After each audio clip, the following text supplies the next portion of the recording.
All right, let's try this again. Welcome back. Another edition of Bears Nation podcast. It is Wednesday, October 11th, and we are here to give you an incredibly detailed and sufficient and really just well-researched preview. Couldn't think of the word there for a second. Preview of an incredibly terrible, gross football. It'll be fine. Jake, I'm going to the game. Can we make this a positive experience for me?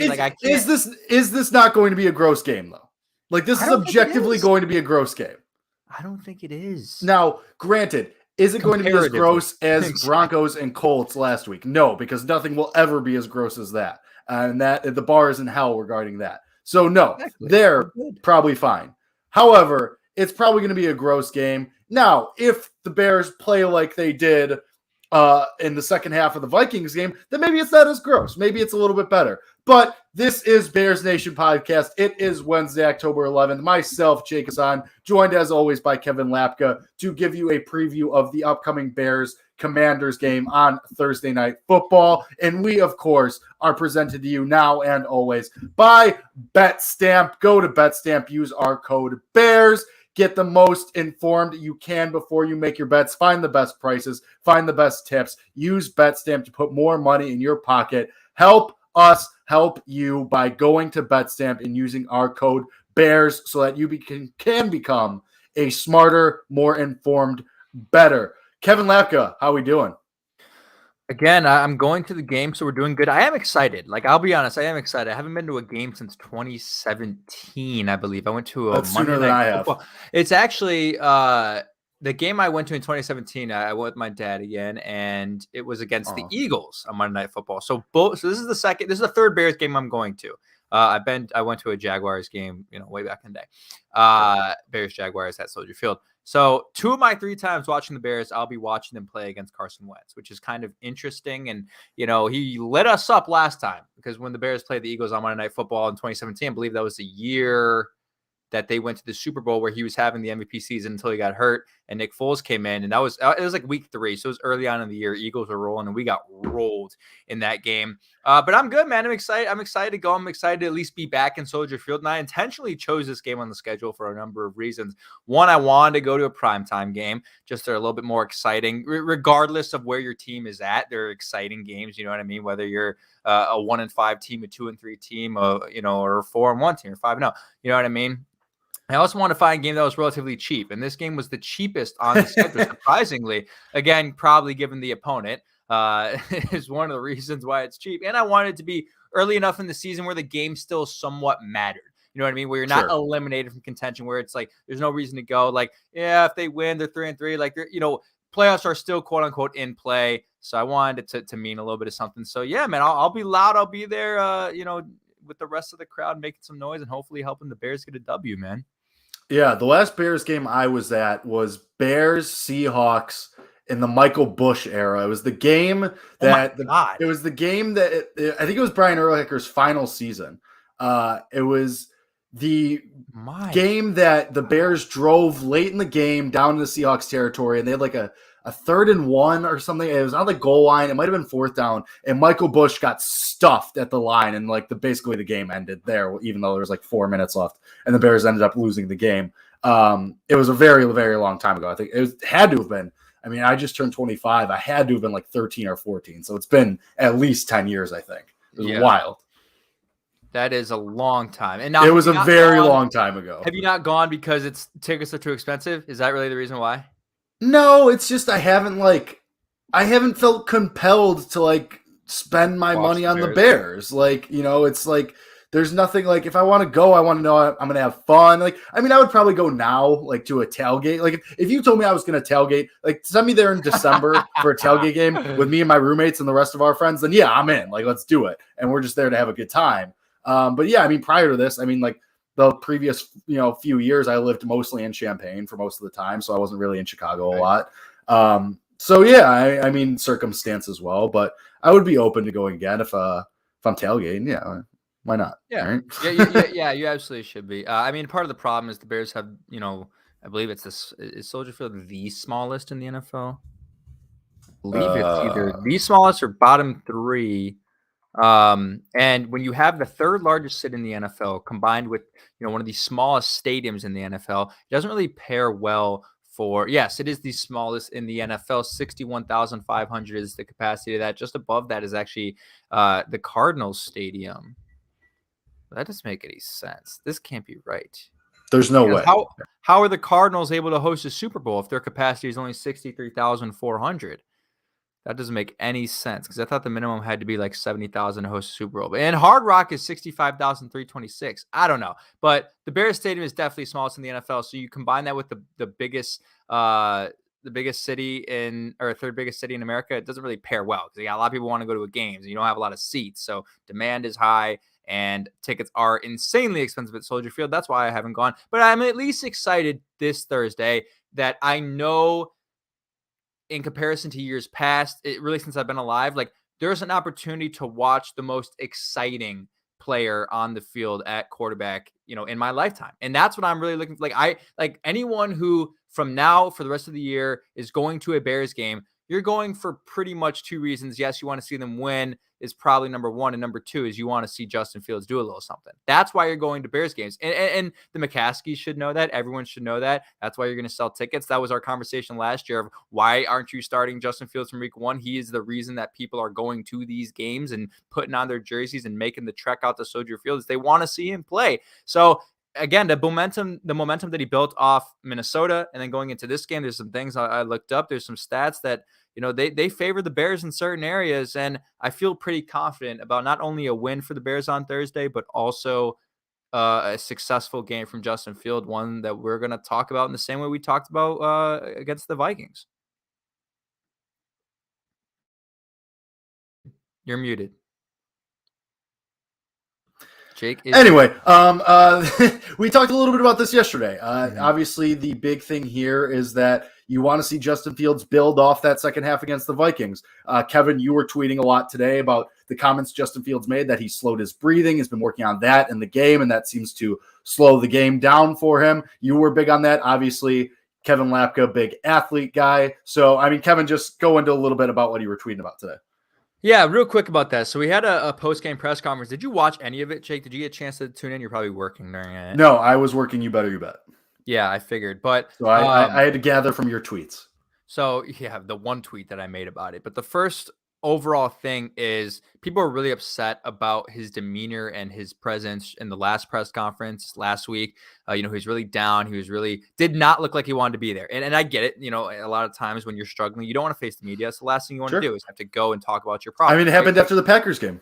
Right. Like, and that's a common theme for a lot of guys. Like, that's not just a Justin Fields problem, but the way he entered the media room this week, he was positive. He was a little bit more explanatory about the things that went on. And he's usually that way, but last week he wasn't. Last week it was quick 3-word answers. Let me get the hell out of here. He was a little bit more, had explanations for some things and was really breaking it down, really getting into more personal things like this breathing thing. And to me, it's huge because it kind of alludes to something that we talked about a couple weeks ago. When we were talking about Justin Fields and, working his damn ass off after the game and, doing all these things he's going to do to get better. And we kind of talked about the fact that, he might need to just settle down a little bit, take a step back. You know what I mean? And I think he has sort of realized his method and his formula to be calm during, the course of a game. Right. And he's found out that, hey, the speed of this game is different. The environment, the atmosphere is different here in the NFL than it is in college. I have to sort of find a different process and a different methodology and how I'm going to operate on a play-to-play basis, because that's what this is. He's saying that after a play, he is taking it's a breathing mechanism that was taught by a yoga instructor that comes into the team every single week, where he just breathes in for 4 seconds, inhales and exhales for 4 seconds. And he says it calms him, it relaxes him, it takes the nerves away, gets him ready for the next play. And when we talk about the issues with Justin Fields in the first 4 weeks, a lot of them were rooted in, we thought he was a little bit antsy in the pocket. He didn't feel comfortable. He didn't look confident. So to understand now that, okay, he's becoming a little bit more collected. He's becoming, calmer in the pocket. That's going to allow him to succeed and just overall allow him to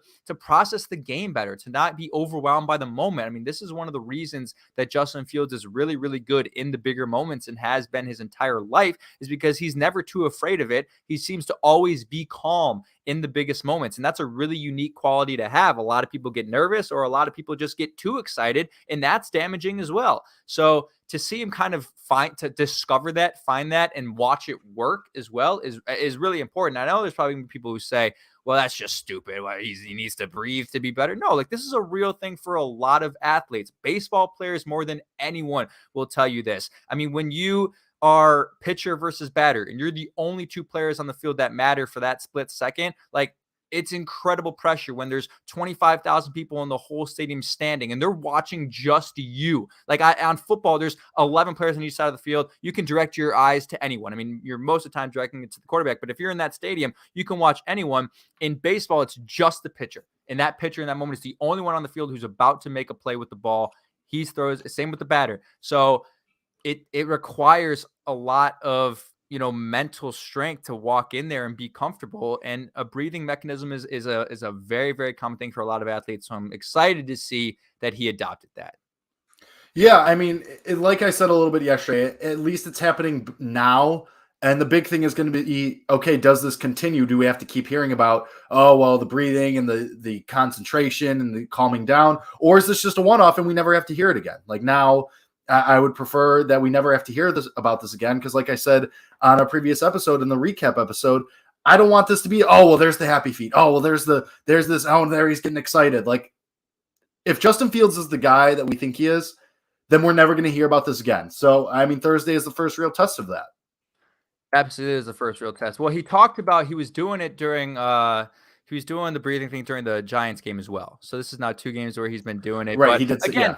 Like, it's good. And like, whether it is a breathing thing, whether it's anything else, like, players, when they struggle, they'll go through things to kind of figure out, what is going to make them a better player. What, they experiment with things. And a lot of players will experiment with different things and they don't work, right? You try something, it doesn't work. You try as we saw in the past 5 years. As we've seen. But there also as we've been cruelly subjected to. Exactly. But there are players who also don't like change anything at all. Like, this is the way I am. This is my mojo. Like, I'm not going to switch anything up. I'm just going to do my thing, and I'm just going to rely on my pure talent and what I've known my whole life to power me through the struggles that I'm going through. And I don't think either of those are the right way to do it. So I like that he has found something that has worked for him, and I hope he sticks to it. But yeah, like, let it wash away, and we don't want to have to hear that again. I understand what you're saying. And again, this is it's a really, really important moment now that the confidence has been built and that I think it exists now. Like, if we had, especially as we talk about this game on Thursday, if we had that same sort of demeanor in this press conference, and this same sort of reaction from him that's really lackluster and kind of down and not really with it, like, I would be a little bit worried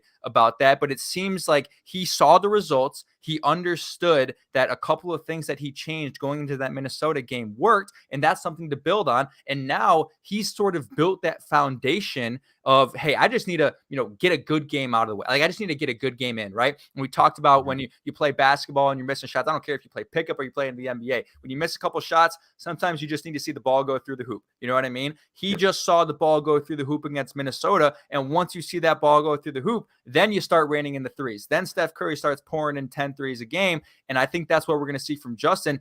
Remind yourself that you can do this. You can play in this league. You can be a very good player in this league. Tell yourself that, reinstate that confidence in yourself, and then boom, go after it. And I think this is a week where he might be like, all right, I know who I can be in this league. Now I show it. Primetime, Thursday Night Football, Amazon, all eyes on you. Boom, now you go. Yeah, please, for the love of God, Justin Fields, give Al Michaels something to be excited about for the first time in weeks. Like, give this man something good to watch for once, for the first time in a couple of weeks. And the thing with Justin Fields too, and I promise we'll talk about other things about the Bears other than Justin Fields, but this is theoretically an easier test than the Minnesota Vikings. Like, the Commanders' defense is not what it once was. Like, those fans, all 7 of them are trying to run Jack Del Rio out of town right now. Like, they are fed up with Jack Del Rio. Like, this unit has gotten significantly worse from where it was last year and the year before. And obviously Chase Young being out as part of that. But even as a whole, they are not like the Washington Commanders. It used to be, oh, well, their defense is good enough to make them at least an average team, and they can maybe win, 9 games or something like that, or even 8 games. Now that is just not the case. And on top of that, now they have injury issues. Carson Wentz has popped up with a shoulder injury on the injury report. He was limited today, but also their starting right tackle, he's going to be out. Sam Cosmi, he had surgery on his thumb. He's done. And Jahan Dotson is probably going to miss this week on a short week as well. So I know this was started with a thought about Justin Fields and the Commanders' defense not being very good, but this is, as a whole, a good spot for the Bears to bounce back and get back to 500. You talk about the injuries for the Commanders, and all of a sudden the Bears are clean on the injury report. I mean, you had full participant Jalen Johnson in practice. He's going to be back, and no one else was a DNP this week. So you're looking like you're going to get some guys back right when they get some guys who are going away. And on a short week, like, you're pretty fortunate to have that. You are very, very fortunate that you might have nobody injured for this game, no one inactive who's not on IR. That's a pretty incredible thing to see on a short week, coming off a road game as well, and then traveling back home. They're getting a little bit lucky here with some injury help and the Commanders and their injury issues. But you're right, like, it's prime for them. Like, everything is set up for them to succeed. You know what I mean? Like, you're lucky in a number of ways, right? The injuries come back at the right time. And again, that might have been strategic. I still do think that was strategic, that, hey, we are going to hold out Jalen Johnson and N'Keal Harry and bring them back for the Thursday game, because then after that we have 11 days of rest before the Patriots game on Monday Night Football. I think that might have been strategic, and people can argue about whether that's the right move or not. Do you win that game if Jalen plays? It's too hard. It's too hard to say. I'd imagine he honestly doesn't move the needle, if I'm being honest. As far as I don't think, like, you win the game. Like, he moves the needle. Sorry, he moves the needle. Obviously, Justin Jefferson probably doesn't go for 100. Right. I mean, I disagree. I think he moves the needle a ton. You think they win the game if Jalen played last week? I think obviously, it's not as black and white as that. But that's essentially the question. It definitely moves the needle more towards you have a bigger likelihood of winning the game. Like, Justin Jefferson does not cook you the way he did to start the game. Like Kirk Cousins does not, like, you don't let them establish that offensive rhythm more than likely the way that they did to start the game. Like, Kirk Cousins probably doesn't go 17 for 17. And Jalen Johnson is probably on Justin Jefferson, and he probably just doesn't get as much space. Like we talked about on our recap episode, there were times where Justin Jefferson would catch a ball and there was no one around him for 5 yards. That's probably not happening with Jalen Johnson. Now, that's a scheme thing that felt like, sure, you know what I mean? But also, like, if you have Jalen Johnson, maybe the scheme changes. I don't know. And obviously we did the recap episode already. To your bigger point, yes, like, you get a big boost this week. Jalen Johnson, your number one corner, who is one of the top corners in the league and very well respected in this league, comes back. Obviously, that's huge, even though it is Carson Wentz and Terry McLaurin. But also, N'Keal Harry, we finally get to see what he brings to this team. You were all big on him. He has a big body, maybe a big play threat, someone you could just throw it up to. So you do get a couple pieces back in a game that was already winnable without them, in my opinion, and you get to try a couple new things, hopefully. You just mentioned that. So real quick, did N'Keal Harry practice today? Let me double check that. I believe he was limited today. Okay, so he may come back. We are unsure. I think they're going to get him back, though. I think they're optimistic he's going to play. Anyway, you said people respect Jalen Johnson, and that stuck out to me. It almost makes me want to contradict the things I said, because you're right. When you look at his numbers through his first couple weeks, it was no one was targeting him. Like, no one wanted to throw the ball to Jalen Johnson. It's part of the, the reason is the fact that the Bears don't really have, other talented quarterbacks. So teams are comfortable just saying, hey, we're going to have success against Kyler Gordon, Kindle Vildor, and Jalen Jones, and we're just going to let Jalen Johnson cover that guy. It's not going to affect our offensive game plan. But it is important that it in a sense, it does take away an aspect of the offense. If you are going to line up Justin Jefferson, or this week, let's say Terry McLaurin against Jalen Johnson, and he is well respected and teams know that you're probably making a mistake if you're throwing on Jalen Johnson, then if they're not going to do that, that takes away a big element of their offense. And they get him back at the right time, because the Commanders' offense throws second most in the league, which is pretty surprising given the fact that their quarterback is Carson Wentz, and given the fact that their head coach doesn't seem to have a lot of confidence in him, saying the difference between the Commanders and the rest of the teams in the NFC East is, he said this in one word, quarterback, which is actually a pretty bogus thing to say, considering Carson Wentz hasn't been that bad. I mean, they should be playing Sam Howell. They should be playing Sam Howell. I mean, at this point, probably, but like I don't think he's as much to blame as is the defense. I bet you if the Commanders lose this game, and if Carson Wentz, like if the Bears force a couple turnovers, I bet you Sam Howell is starting the following week. You think so? Sure.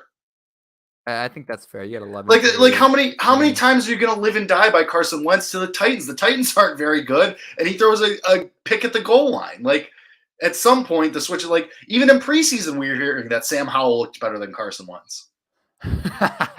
Yeah, that's fair. It'll probably happen. It's like Trubisky pick at the same thing. Let's talk real quick. Do you have anything else on Jalen coming back? Because does that like anything else about how that's going to change game plan for you? No, I mean, obviously it helps Kyler Gordon out. It helps Kindle Vildor out. It puts them in positions that they're more comfortable. And even helps your safeties out because it helps Jaquan Brisker and Eddie Jackson out because they don't have to, be as much top support. So, yeah. Yeah, it's huge. Again, without Jahan Dotson, it helps out too because then that's, almost like one less guy to worry about because you still got you're covering if Jalen Johnson's completely neutralizing and taking away Terry McLaurin for majority of the game, then who else are the Commanders going to throw the ball to? You know what I mean? And they might really try to run the ball a lot, and they probably should because they get Brian Robinson back, who walked out of the tunnel to Many Men, the song Many Men. Just a couple of weeks. So good. It was so good. The sad part was like there wasn't a lot of people at the stadium to like experience that. The video was that moment. Cool. The video was sick though. The video was very cool. And so now you got the two-headed monster, if you want to call it that, Brian Robinson and Antonio Gibson, who are going to probably be their game plan. If you're the Commanders and you're entering this game, you know a couple things. Yeah, the Bears' pass defense isn't that good, right? The opponent completion percentage for the Bears' defense is not great. You also know that the Bears are dead last in third down defense, allowing a conversion 50.75% of the time. So if you're the Commanders, the approach for you in this game is, hey, we know probably because Jahan Dotson's out, because we lost Sam Cosmi, and they're probably going to be able to get after the quarterback a little bit better than they have in weeks past. Let's just go into this game and play the old style. We're going to run the ball at you 50 times a game, dominate time and possession because we'll be able to extend drives since the opponent third down conversion rate for the Bears defense isn't good. Wear you down and then win this game 13-10. Like that's probably they should know. If they don't know that, they should know that that's the only possible way I think they can come away with a win in this game. Carson Wentz is not lighting this team up with Jalen Johnson out there. I'm sorry. It's just not going to happen with the lack of weapons that are there, with the offensive line taking a hit. I don't see it happening, Jake. I don't see Carson Wentz walking in there and torching the Bears defense at home on Thursday Night Football. Now, I will say, this is weird. Carson Wentz on Thursday Night Football, a passer rating of 107.4 with 1,443 yards, 15 touchdowns, only 2 interceptions in 6 games. Those are really good numbers for Carson on Thursday Night Football. But I don't do you kind of agree that that's likely going to be Washington's game plan?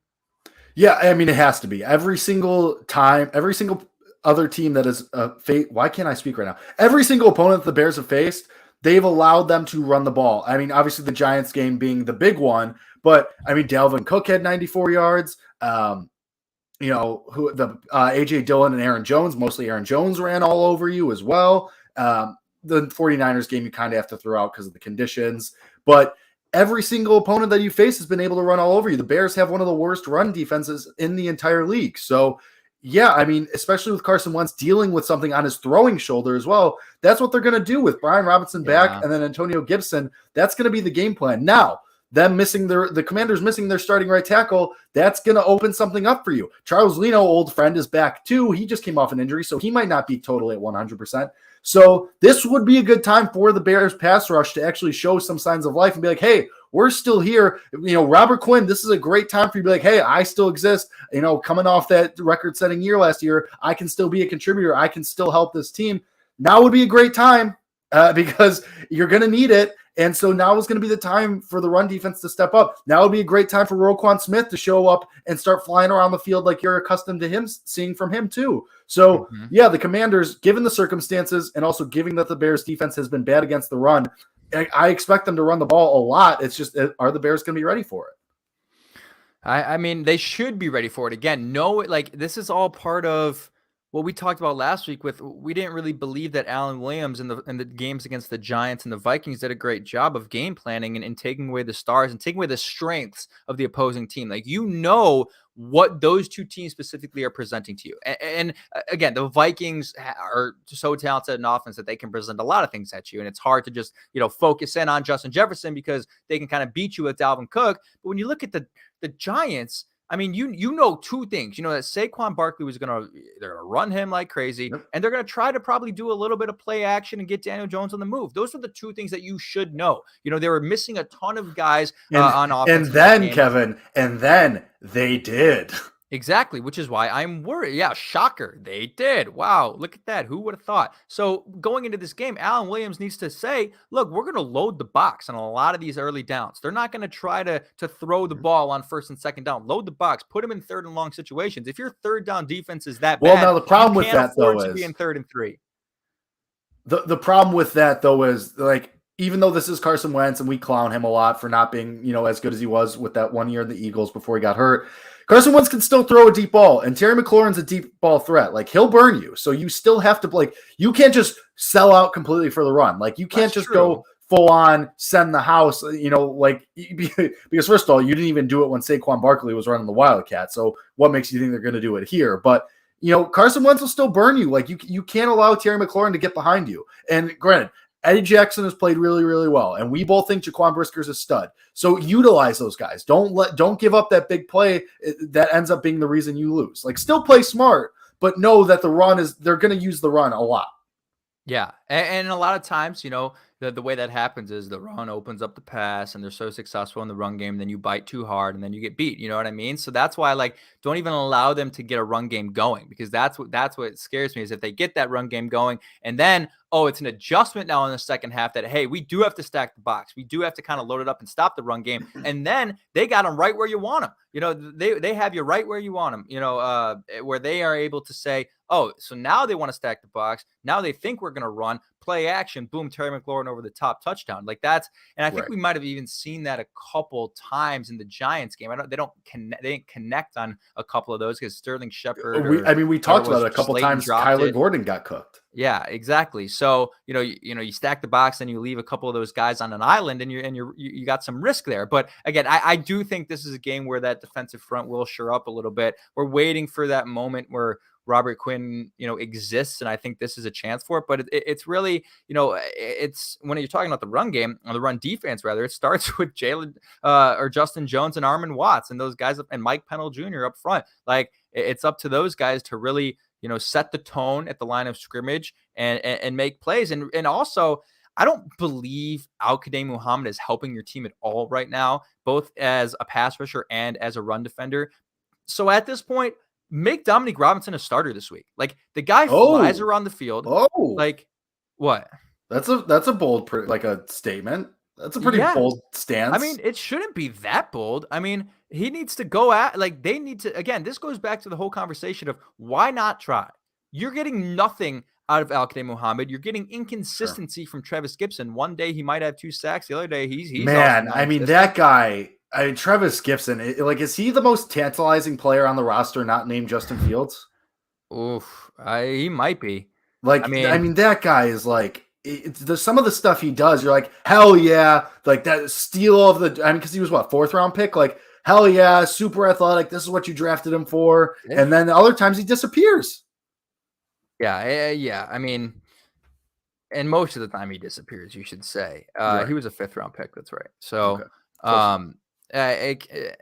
he was a 5th round pick. So was Dominique Robinson. From what I've seen from Dominique Robinson, even if he's not making an impact at the point of attack, if the running back gets to the second level, and Roquan Smith is putting a body on him, I see Dominique Robinson there to clean it up. And that's what you want. That's what Khalil Mack did for, his best years in Chicago. Was, if you remember the plays where running backs would get free, which didn't happen often in the years of 2018, 2019, you would see Khalil Mack busting his ass down the field there to finish the play. You don't see that from Al-Quadin Muhammad. You see it from Robert Quinn, but you don't see it from Al-Quadin Muhammad or really Travis Gibson. Dominique Robinson I think he's a great run defender, but he's also proven that he has the ability to really be a good pass rusher. I mean, I believe it was the Niners game. Wasn't it the Niners game we had 1.5 sacks? I mean, and that was against Mike McGlinchey. And Mike McGlinchey hasn't had the greatest year, but he's still a respected tackle in the league. Like, he was doing work, and he just provides you with a higher ceiling and the opportunity to bust it open a little bit. And because that's been the worst unit,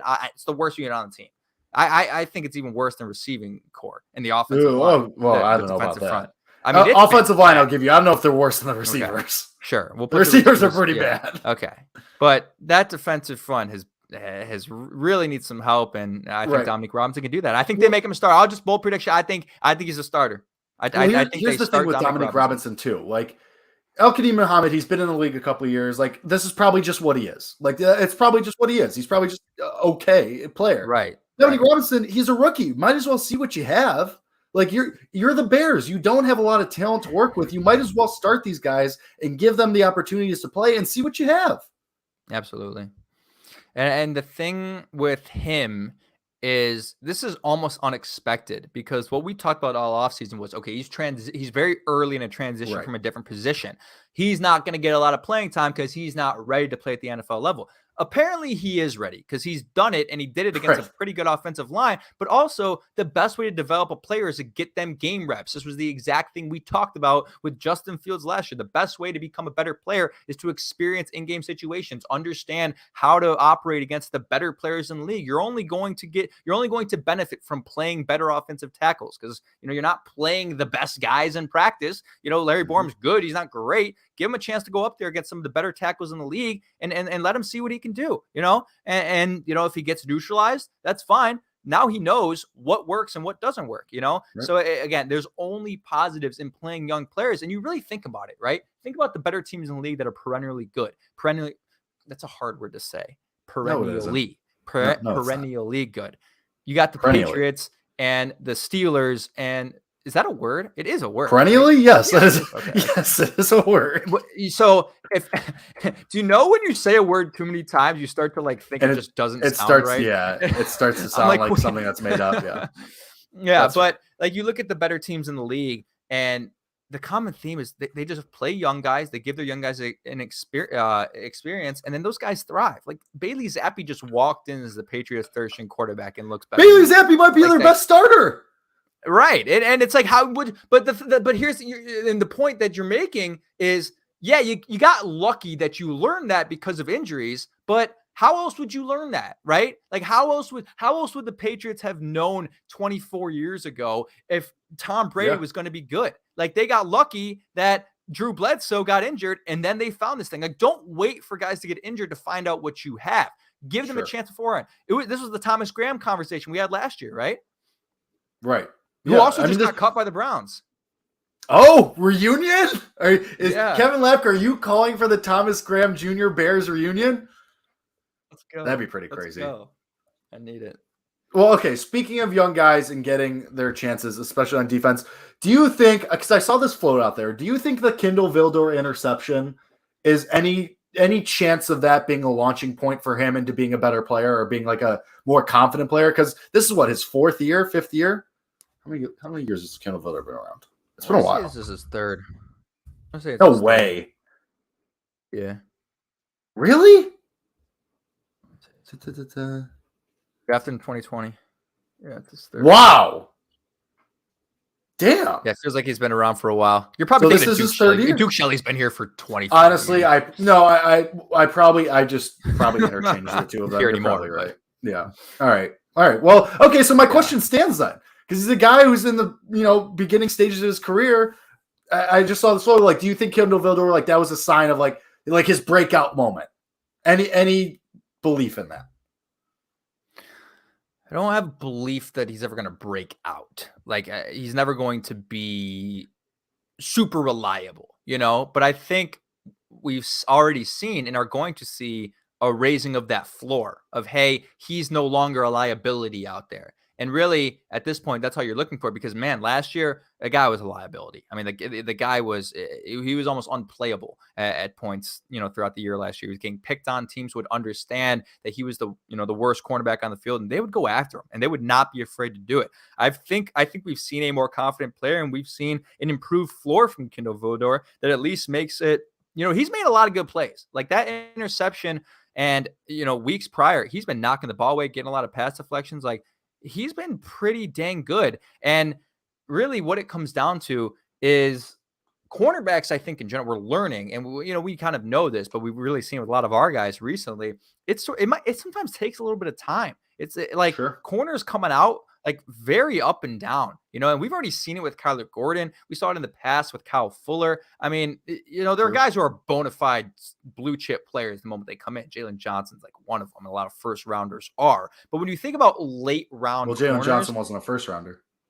Yeah, first, second rounder. That's what I mean. But when you think about late round corners, kind of voted a fifth rounder, sometimes it takes a little bit of time for those guys to get acclimated, develop.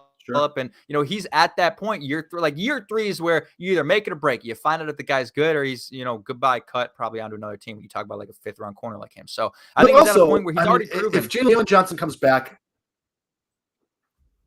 Jalen Johnson comes back too, and that probably pushes Kindle Vildor either to the second corner or to the slot. I mean, that remains to be seen, but I mean that probably makes his life easier then too, theoretically.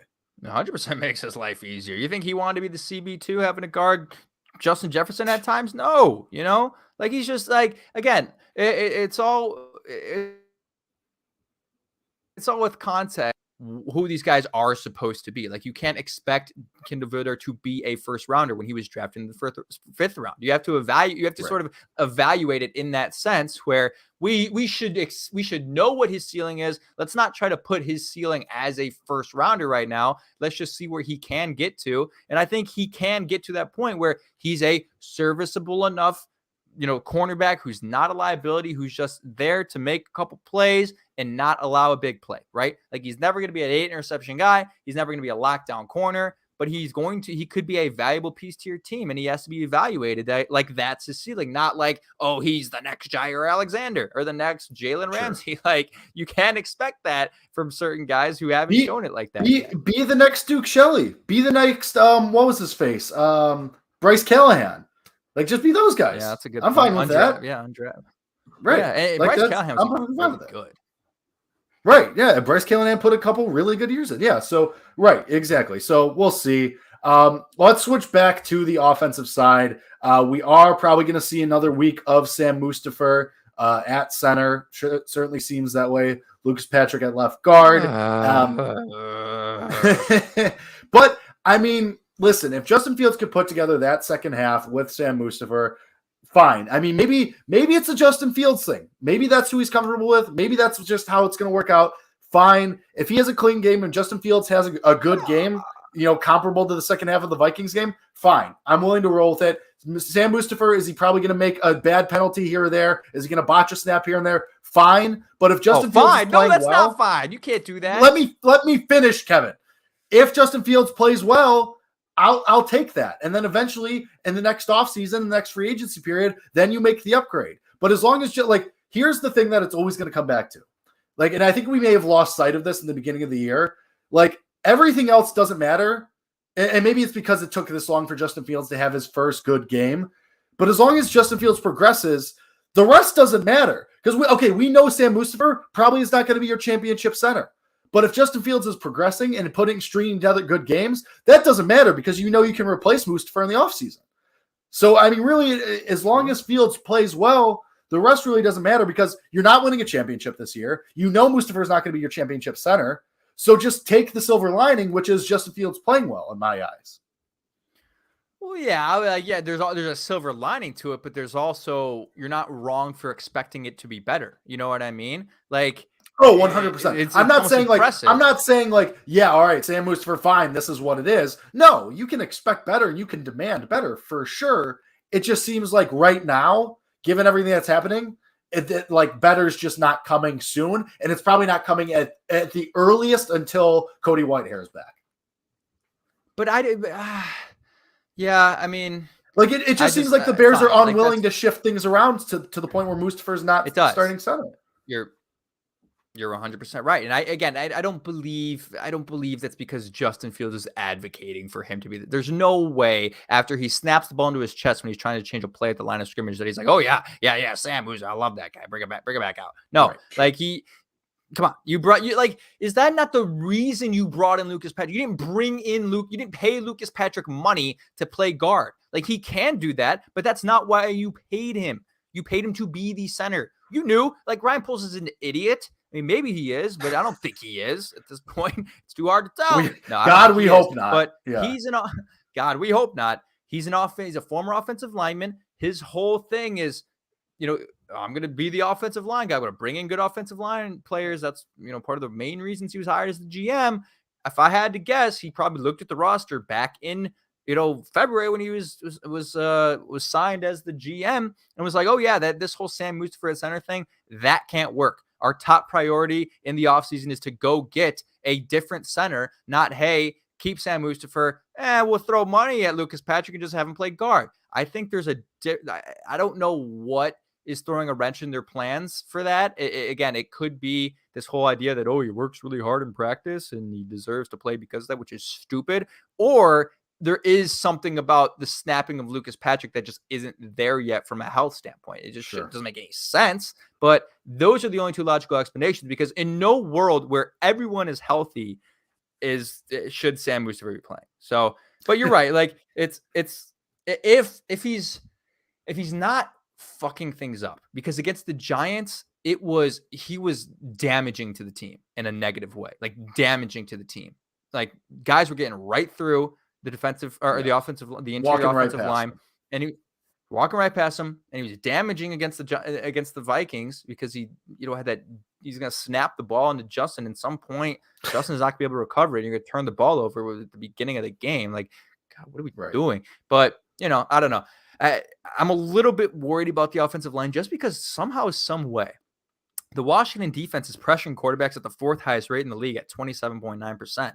I did not expect that from their defensive front, but they're going to bring a little bit of pressure. I got to check their blitz numbers and see how often they blitz, but I mean, they're coming at it, man. They're coming with a little bit of pressure, and the Bears are going to once again have to be up to the task. They were up to the task last week against a very good defensive front, consisting of Danielle Hunter and Za'Darius Smith. You got to see if they're going to be up for it again.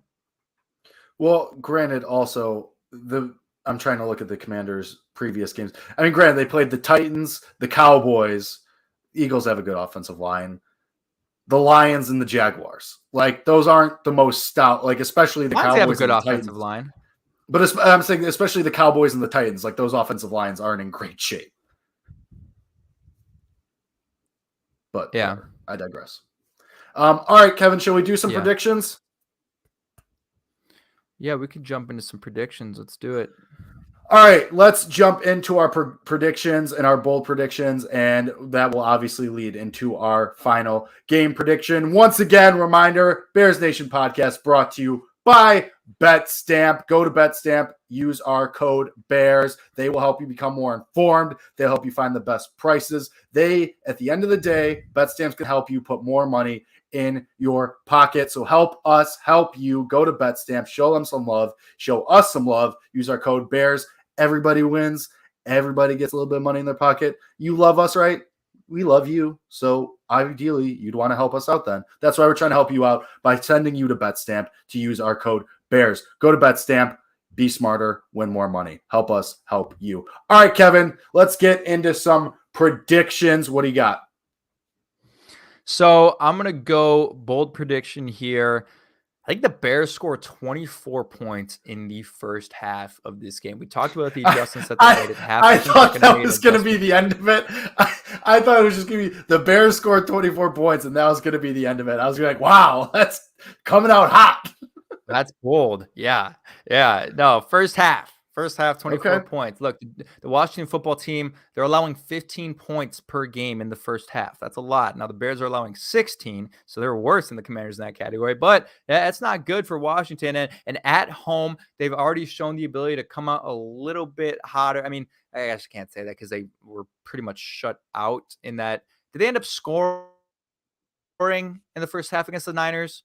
or was it 10-0 at the half? I can't remember. Nonetheless, again, that one's so hard to evaluate because of the weather. But against Houston, They came out a little bit hotter. They came out, jumped out. So, anytime you're at home, you got a little bit momentum carrying. This is really important. Again, when I talked about the momentum that they're getting from that Minnesota game, is now you have the ability to carry that in directly to the start of this game. I understand after what happened and what occurred against the Giants that, hey, you're still a little bit, quote unquote, hung over from that game. And now, you needed a half to kind of, readjust. And then second half in that game, you go. No, you built the momentum in the second half of last week's game. Now carry that over to the first half of this week's game. And I think that's going to happen. Again, this whole thing with Justin Fields and the leadership that we saw from him last week, I thought was really impressive as well. The way he picked up Ihmir Smith-Marsette, not immediately after play, but also in the press conference. And these guys are a tight-knit group, and the momentum that's going to be built, I think they're ready to attack, play one, drive one. If they win the coin toss, I always am an advocate for deferring, but I think this is one of those situations where if you win that toss, you get the ball and you score first drive and you set the tone. Set the tone at home on Thursday Night Football with everybody watching. Show them what you can do. Carry that momentum over immediately. Don't even allow the Commanders to get the ball, score a touchdown, and kill your momentum, because that will. It could also carry momentum if you get the ball, then you go 3 and out. But I'll take my chances on that instead of saying, hey, I'm going to rely on this rush defense that hasn't been good. They could run Antonio Gibson and Brian Robinson down our throats and kill all of our momentum. If we go down, 7-0 after a 7-minute drive from the Commanders, you're not feeling too good. And it doesn't give you a lot of time to score 24 points in the first half for my bold prediction. So let's not do that. I think they get off hot. I think they get the ball to start the game. They elect to receive it. Velus Jones Jr. gets it off to a nice return. He scored 24 points in the first half. Viewers across the NFL rejoice. That's what I'm saying. Rejoice. You're not going to see. That would be more points that was scored in the entire game plus overtime of Colts Broncos, I believe. God. Ugh. Jesus. Disgusting. But would save Al Michaels, finally give him a good game to call, and he won't sound like he wants to simply pass away while he's calling the game. All right, my bold prediction is kind of a twofer. I think it's a 3-touchdown day for Justin Fields. I think it's 2 through the air, 1 on the ground. He got 1 taken away from him through the ground last week, and obviously didn't, tough penalty, brought it back. I think it's 3-touchdown day for Justin Fields. I do think he's able to build off of last week, and I think he's able to take advantage of a below average Commanders defense that hasn't lived up to a lot of hype and that has kind of been getting torched and, pushed around so far this NFL season. And I think one of those passing touchdowns, I'm going to do it. I'm going to go to Cole Kmet, gets a touchdown this week. Oh, God, here we go. Not again. Listen, I have some logic behind it. Listen, he got more involved last week. Him and Darnell Mooney were both more involved. But the way they used him around the middle of the field. They used him in short passes where they gave him space to run. I think Cole Kmet, they're going to continue to get him more involved. It's time to see him more. He's supposed to be your number 2 receiver as you kind of ease Velus Jones Jr. into this offense. I think Cole Kmet gets one of the touchdowns. Justin Fields is a 3-touchdown day. Okay, Commanders are the 24th best team against tight ends this week, but Jake's telling you start Cole Kmet in fantasy. Start him, play him. He's going to go crazy. That's what he's saying. I didn't think he'd go crazy. It might be 1 catch for 1 yard that ends up being a touchdown. That's going crazy in Cole Kmet standards. Okay, that's also Travis Kelce scoring 4 touchdowns on 25 yards is absurd. It's crazy. How does that even happen? Only the Chiefs. Weird. In a way, only the Chiefs can. Man, I'm just like, hey, Luke Getsy, you want to just turn on that Chiefs game real quick? I want to watch that and just be like, do that. Yeah, you would think. Just do that. Right. Yeah, that'd be ideal. No. All right. Do you have any more Do you have any more bold predictions, Kevin, or should we get into our bets? Let's get into our bets. I'm good with bold predictions. All right, great. Let's get into our bets for this game one more time. Bears Nation podcast brought to you by BetStamp. Use our code BEARS. Go get some good prices. Go find the best prices. Be smarter. Win more money. Help us help you by using BetStamp. All right, the line on this game has flipped. This game opened with the Commanders as 1.5 point favorites. It's now flipped to the Bears side. I couldn't believe it, Jake. Yeah, I mean, I clearly that they opened. And clearly most people couldn't either because it's flipped, and the Bears are now favored in this game by generally 1.5, depending on where you're looking. The Bears have now flipped to favorites in this game. Obviously, what one half of football can do to you, maybe some of it's the Carson Wentz injury, and he's a little banged up, but the Commanders have not been playing well. A little more faith in the Bears here. They've flipped to 1 point favorites, 1.5 point. Obviously, again, like I said, depending on where you're at. But Bears are favorites now, Kevin. People are buying on the Bears. They are, and they should be, okay? When Joe O tweeted that out immediately after the game, shout out Joe Ostrowski, I replied to his tweet. I said, there's no effing way the Chicago Bears are underdogs in this game. And I was like, I got to jump on it immediately. I got to jump on it. Well, I can get plus money on the Bears money line. You're kidding me? I get plus money on the Bears money line at home. Look, the Bears at home as home favorites since 2018 are 14-4. All right. They're 14-4 as home favorites since 2018. And since Justin Fields has been on the team, they're 4-0 as home favorites since Justin Fields has been there. So, I'm feeling really good. I'm feeling phenomenal about the Bears' chances of winning this game. So, yes, I'm going to take the Bears on the money line, but I'm also going to take the Bears on the alternate spread -4.5. I think if they scored, my bold predictions are going to score 24 points. And if they score 20 in the first half, and if they score 24 points in the first half, we've already seen they have a strong ability to hold teams to fewer points and make halftime adjustments that I don't think they're going to allow the Commanders to crawl back if they do get off to that early lead that I'm projecting. I think they're going to win this game by a decent margin. And if you think the Bears are going to win, why not try to get it on the plus money? I think you probably go -4.5 and feel pretty comfortable about it. But another couple prop bets I have is, again, we don't have the exact lines here for props because they're not released until they're not released till Thursday morning, Wednesday night. Pretty much Thursday morning, right, Jake? Probably tomorrow night at the earliest. Yeah, tomorrow night because they're on the Thursday game. But I'm going to go Justin Fields over on the passing yards, whatever line that is. He's hit that in the past 2 games, and the odds makers have been way off. It might be like 200 to like 200.5. No way. You think it'll be in the ones? It was 168 last week. You think it jumps 32? I mean, you hit it in 2 straight weeks. You're right. I think I'm with you. I think if it starts with a 1, you got to take the over.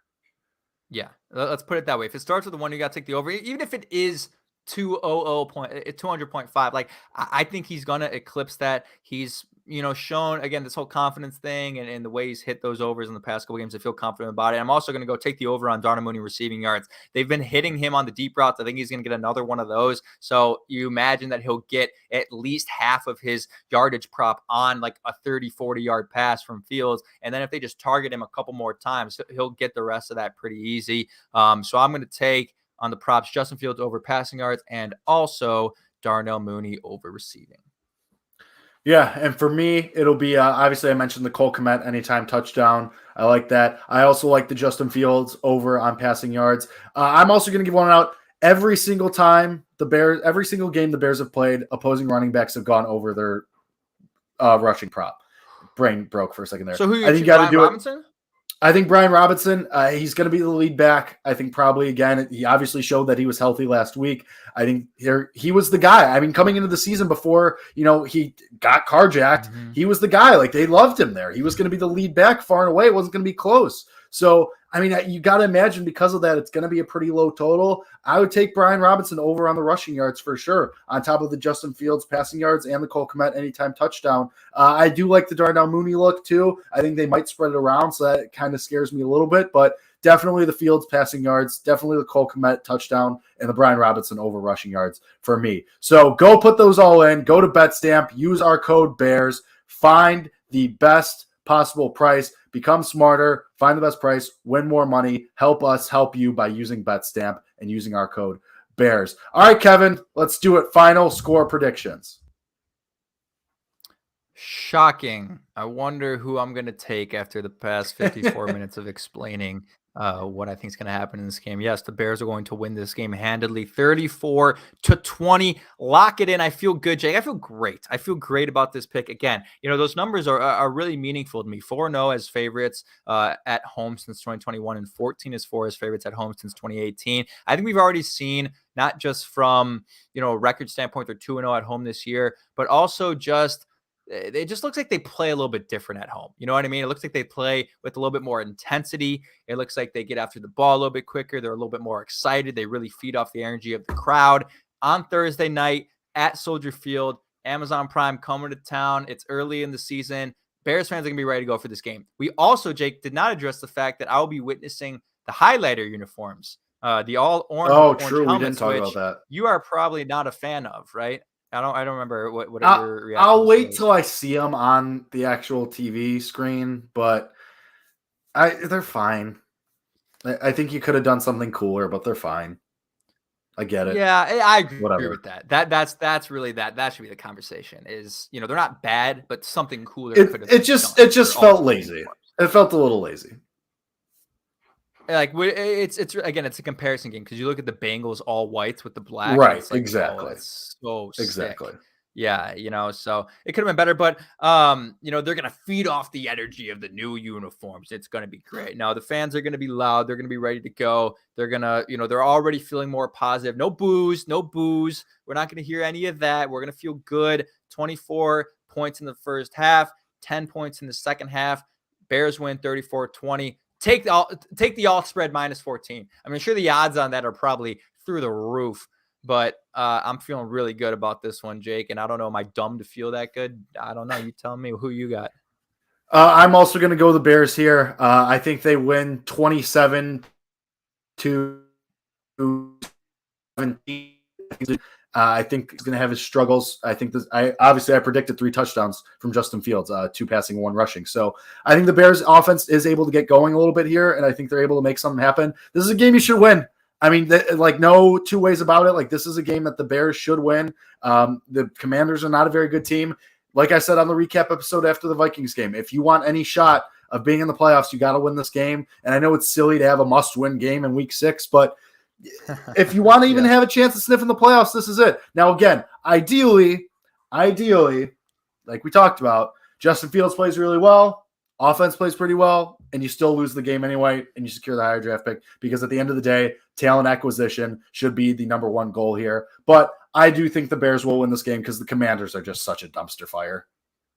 I mean, and look, we didn't even mention this, but I mentioned the whole thing that Ron Rivera said at the press conference, and he's apologized and everything, but it's something that could fracture a locker room. You know what I mean? Like that is a real thing that could sort of, make things a little bit awkward, obviously. And the vibes going into this game for the Commanders are not great. And trust me, we've seen the effects of that as Bears fans. Like when there's uncertainty about the quarterback and, they're not on the same page as the head coach, and it's visible and it's verbal, meaning they've said things about it. You go into the next game and you're just like, it just doesn't feel right. And it's like very rarely does the quarterback come out and be like, "Oh, I'm going to stick it to you. I'm going to go out and have a 400-yard passing game and stick it to you." That's typically not how it goes. They're not on the same page. Vibes aren't good.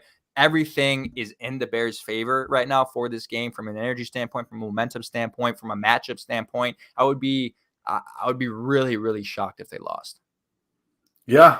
So we're going to see Thursday night, Al Michaels, Kirk Herbstreit. Hopefully they actually get a good game, a fun game call. Hopefully we as viewers finally get a good Thursday night football game to watch after what we've been subjected to the last couple of weeks. So Thursday night, we'll see what happens, see if the Bears can build, see if there is some progress from this team, from Justin Fields, and we're going to witness it, and the country's going to witness it on national television. So until next week when we have our recap of this game, we will see you then. We will recap the Bears and the Commanders. Hopefully a good game from Justin Fields. But until then, we will see everyone for our recap episode. And as always, bear down.